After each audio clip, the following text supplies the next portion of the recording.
equation is given and you have to get the angle between vector A and B. In this question, angle between A and B is unknown, vector A and B is unknown. तो इन्हें सिर्फ इसका value replace करना था, A B cos theta, A dot B becomes A B cos theta B, A B is cancelled, सीधा गया cos theta equals √3/2, it means theta equals 30, theta 30 degree के लिए कोसाइन फार्मूला डॉट प्रोडक्ट का इस्तेमाल करके prove किया जा सकता है किसी भी ट्रायंगल में, और साइन फार्मूला जो है हम लोग वेक्टर प्रोडक्ट का इस्तेमाल करके प्रूव कर सकते हैं। दोनों का तरीका लगभग एक जैसा है। हम आपको अभी कोसाइन फार्मूला कैसे प्रूव करेंगे वो आपको बता।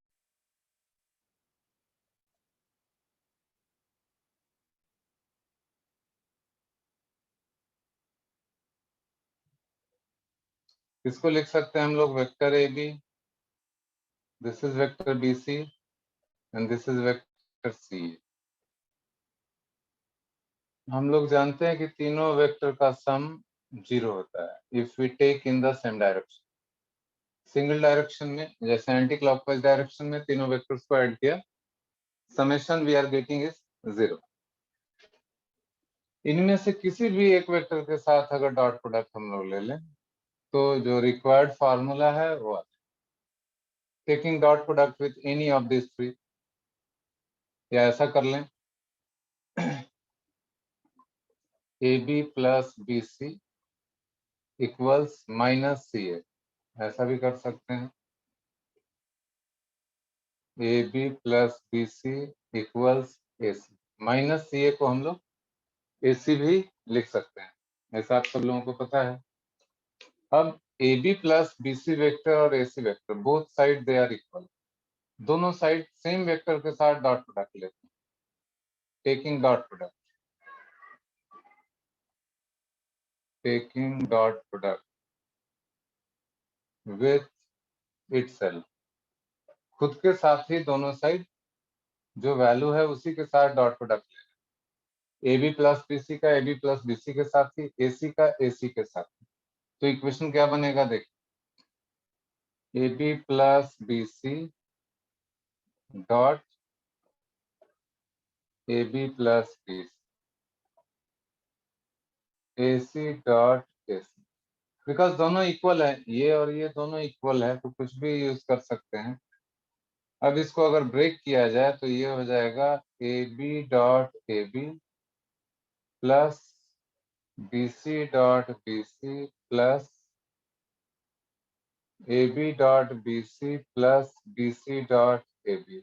देर आर 4 टर्म्स, 4 टर्म बनेगा।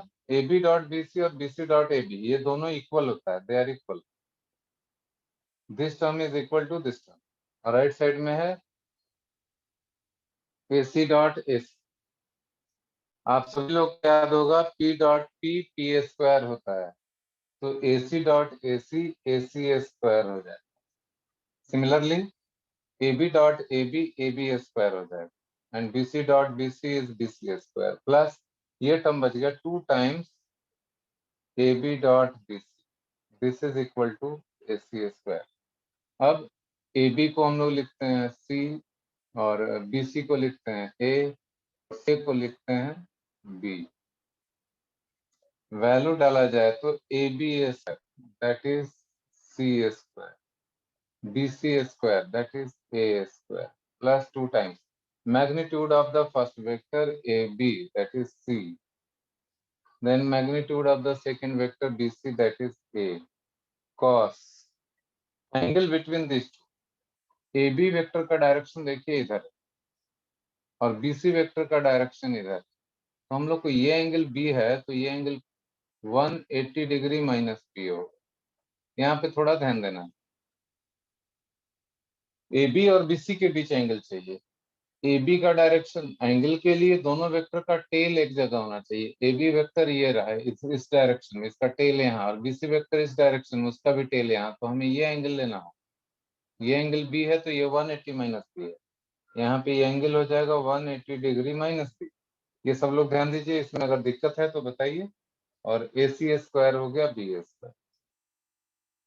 तो यहाँ से इक्वेशन बन गया A square plus C square, और cos 180 minus B minus cos B होता है, तो minus 2ac cos b, this is equal to B square. तो cos b का फॉर्मूला हो गया A square plus C square minus B square divided by 2s। तो जैसा मैंने बताया था कोसाइन फॉर्मूला वैसा ही है, देखिए cos b A square plus C square minus B square, A square plus C square minus B square by 2s। सभी लोग इस पे ध्यान दीजिए। Vectors are vector A and B, and angle between them is theta. Theta is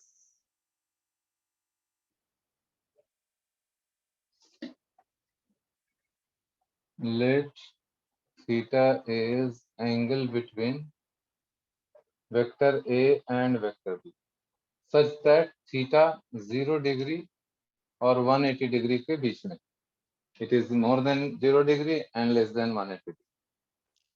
और हम लोग को डिस्कस करना है A cross B, what is the meaning of A cross B and B cross B? ये क्या होता है? Cross product between vectors A and B। तो डेफिनेशन क्या है? Cross product between two vectors A and B is defined as a vector quantity. Its magnitude is given by it is given by its product of its magnitude and a unit vector n cap। देखिए दो vector के बीच में cross product, उसका magnitude कुछ होगा और unit vector कुछ होगा। तो डेफिनेशन क्या है? इसका मैग्नीट्यूड कैसे मिलता है? दोनों वेक्टर के मैग्नीट्यूड का product sine and angle between them, A B sine theta. यानी ए और बी के बीच में जो क्रॉस प्रोडक्ट है, इसका मैग्नीट्यूड मिलता है दोनों वेक्टर के मैग्नीट्यूड के प्रोडक्ट से और साइन थीटा से, where theta is the sine. और N cap is the unit vector. N cap क्या बताता है? एन कैप क्या बताता है वो अभी आपको हम समझा रहे हैं। एन कैप बताता है अ यूनिट वेक्टर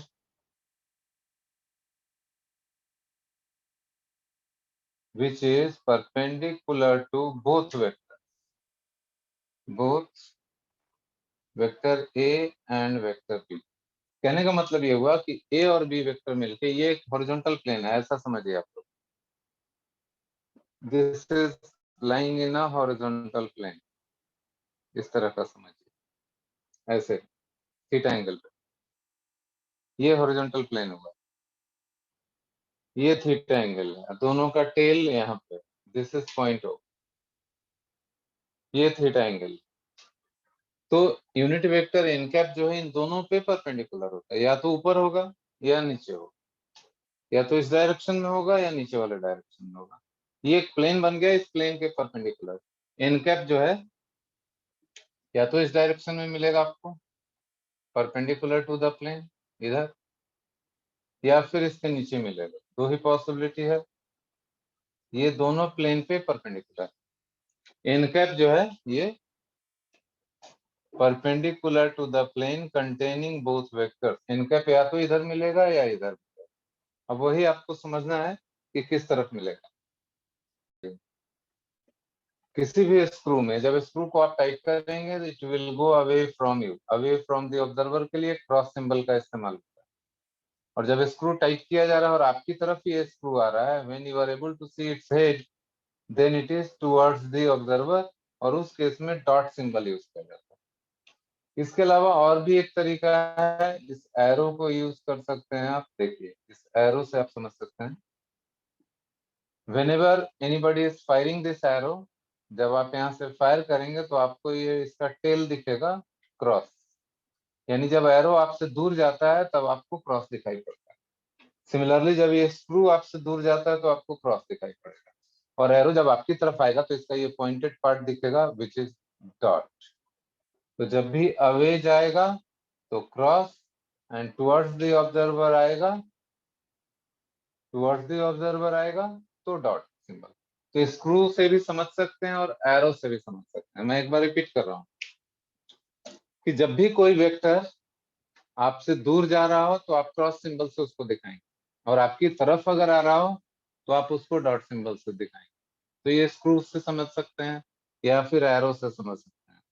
जब भी कोई वेक्टर आपसे दूर जा रहा है तो आपको समझना है कि आपने एरो फायर किया है और आपको उसका टेल दिखाई पड़ रहा है। तो इसलिए क्रॉस दिखाने का मतलब है कि vector is directed away from the given object, और डॉट दिखाने का मतलब है कि वेक्टर इज मूविंग।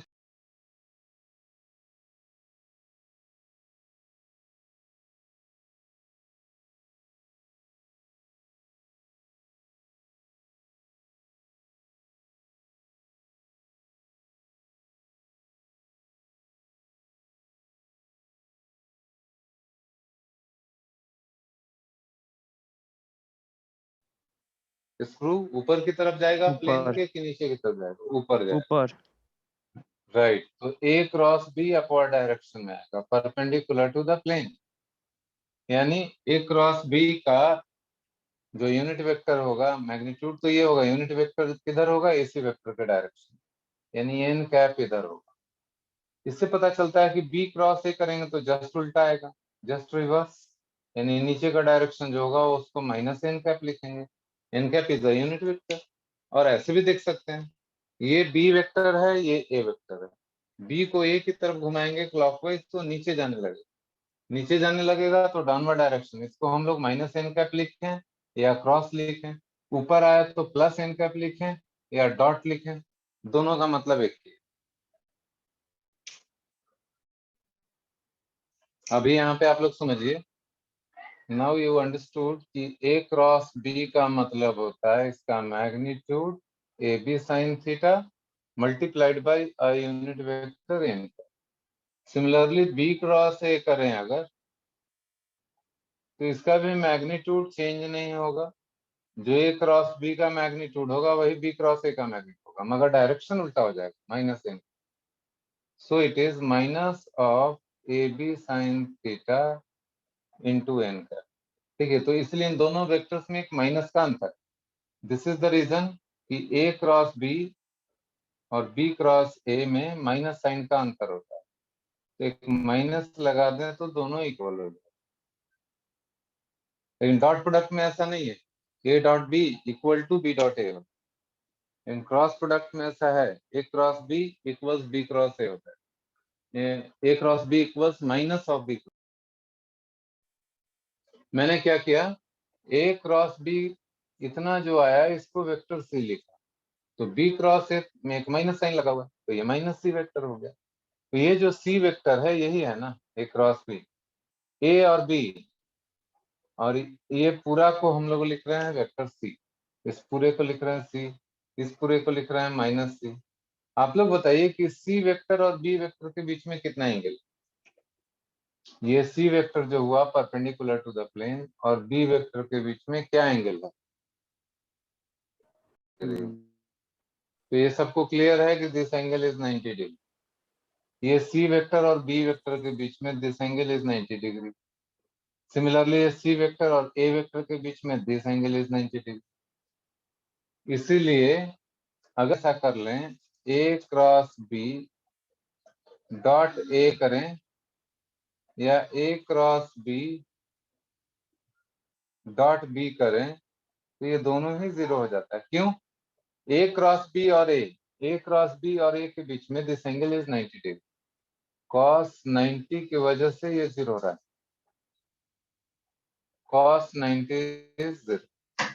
यहाँ पे भी वही बात, ए क्रॉस बी और बी के बीच में 90 डिग्री एंगल है इसलिए ये भी जीरो होगा। इतना ही नहीं, ये बी क्रॉस ए भी अगर लें, बी क्रॉस ए और ए के बीच डॉट प्रोडक्ट लें, ये भी जीरो आएगा, क्योंकि B cross A perpendicular to the plane है और वेक्टर ए इस प्लेन में है। यहाँ भी दोनों के बीच में 90 डिग्री एंगल, इसीलिए सारे केस आप इस डायग्राम से देख के समझ सकते हैं ये डॉट प्रोडक्ट 0 क्यों हो रहा है?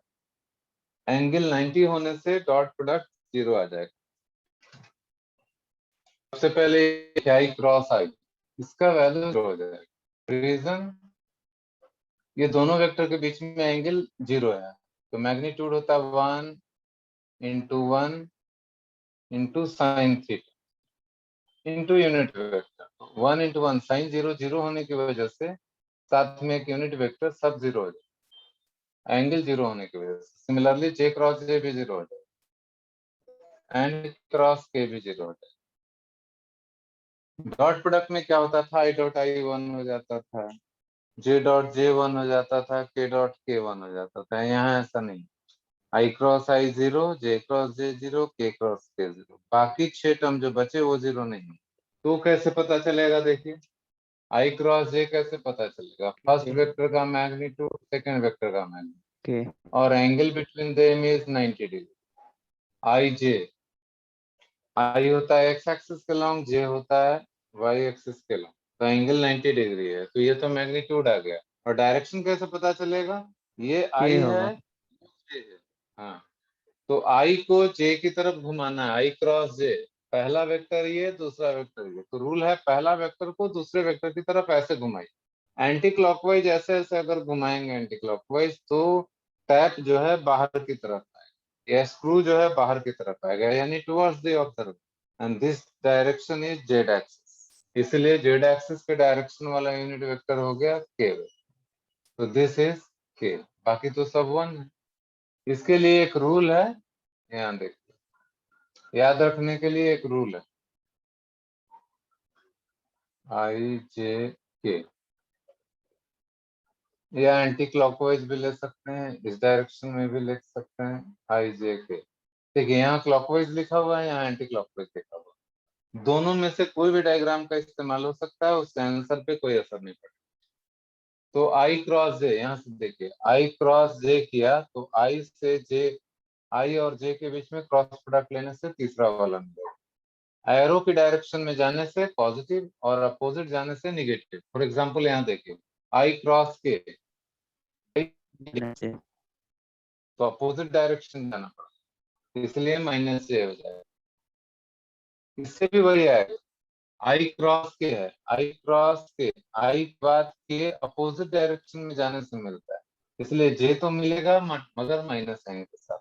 और यहाँ से भी समझ सकते हैं, आई क्रॉस के, ये X axis, Y axis, Z axis इस डायरेक्शन है, ठीक है। तो एक्स एक्सिस, वाई एक्सिस और जेड एक्सिस में इधर बोल रहा हूँ, इस जेड एक्सिस। तो आई क्रॉस के, इधर आई है, इधर के, आई को के की तरफ अगर घुमाएंगे क्लॉकवाइज, तो स्क्रू नीचे की तरफ